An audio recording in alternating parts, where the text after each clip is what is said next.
সুপ্রিয় বন্ধুরা, আমাদের মাগুরা জেলায় মোট 4টি থানায় বসবাস করেন আনুমানিক 10,30,000-এর মতো মানুষ। আর এই মানুষগুলোর মধ্যে প্রায় 80% মানুষের চিকিৎসার জন্য আশ্রয়স্থল বা ভরসার জায়গা এই সদর হাসপাতাল। এখানে বেশিরভাগই মধ্যবিত্ত, নিম্নবিত্ত এবং দরিদ্র মানুষ চিকিৎসা নিয়ে থাকে। বন্ধুরা, আমি এখন দাঁড়িয়ে আছি আমাদের মাগুরা সদর হাসপাতালে। আজ আমি আপনাদেরকে হাসপাতাল ঘুরিয়ে দেখানোর পাশাপাশি এখানে দরিদ্র রোগীদের কষ্টের কথা তুলে ধরার চেষ্টা করব। মানে এখন আপনার শারীরিক কি অবস্থা? আমার শারীরিক অবস্থা তেমন একটা ভালো না ভাই। আমার সিটি ক্যামেরা করতে হবে। আমি অনেক কষ্টের মধ্যে আছি। আমি চিকিৎসা করতে পারছি না ঠিক মতো। আমার টাকা ব্যাগের ওষুধ কিনতে পারতেছি না। আজকে 5 দিন ধরে এখানে ভর্তি হচ্ছে, 6 দিন হচ্ছে এখানে। আমি অনেক কষ্টের মধ্যে আছি। আপনার পরিবারের লোকজন কি আপনাকে দেখতে আসেন না, বা তারা আপনার এই মেডিসিন এসব বিষয়ে তারা পরিবারের লোক ভাই আমার আসছিল বা আমার কাছে টাকা দিছে, এই টাকা দিয়ে আমার হয়নি। আমার বাড়িতেও অভাব, অনেক কষ্ট, টাকাটা ব্যয় করতে মানে একটু সরকারি সহযোগিতা বা যদি কোনো পার্সোনালি সহযোগিতা পেলে আপনার জন্য আমি অনেক খুশি হইতাম ভাই। আমি অনেক কষ্টের মধ্যে, আমার এখানে অনেক কষ্ট। আমার ওষুধপাতি খাওয়ার কোনো টাকা নেই। আমার এই মাথা আজকে 6 দিন ধরে এই মাথা ফাটা, শরীরে রক্ত, পুরো শরীরে জখম আমার। আমি চিকিৎসা মধ্যে আমি নিজের টাকা দিয়ে কোনো ওষুধপাতি কিনতে পারতেছি না। আমার সেই প্রফিট নাই। ঠিক আছে, ইনশাল্লাহ আমাদের দোয়া রইল আল্লাহ পাক যেন আপনাকে খুব দ্রুত সুস্থতা দান করে এবং আপনি আপনার বাড়ি ফিরে যেতে পারেন।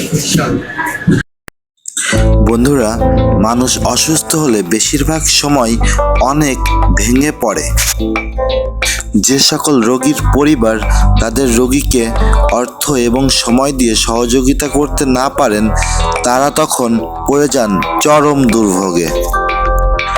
অনেকটা মানবতর জীবনযাপন কাটাতে হয় তাদের। আর আমাদের দেশের জনসংখ্যা বেশি হওয়ার কারণে বেশিরভাগ রোগীদের থাকার বেড নিশ্চিত করা অনেকটা কঠিন হয়ে পড়ে। সেক্ষেত্রে তাদের ফ্লোরে অথবা বারান্দায় চিকিৎসা সেবা নিতে হয়। তবে অতিরিক্ত রোগী হওয়ার সত্ত্বেও আমাদের দায়িত্বরত চিকিৎসক এবং স্টাফ যারা দায়িত্বে আছেন, এরা অনেক আন্তরিকতার সঙ্গে সবাইকে চিকিৎসা সেবা দিয়ে থাকেন।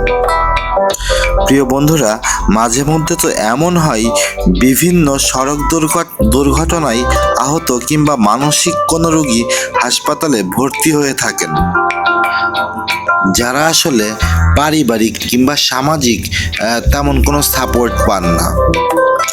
তখন তারা খাদ্য ও ওষুধ সহ নানাবিধ সংকটের সম্মুখীন হন, যা কিনা একজন অসুস্থ মানুষের জন্য চরম কষ্টদায়ক।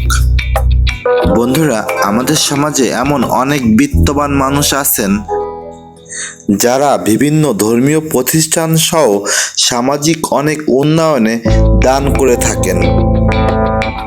আমি তাদেরকে বলতে চাই, আপনারা এগুলার পাশাপাশি বিশেষ করে সরকারি হাসপাতালগুলোতে কিছু সাহায্য সহযোগিতার হাত বাড়িয়ে দিবেন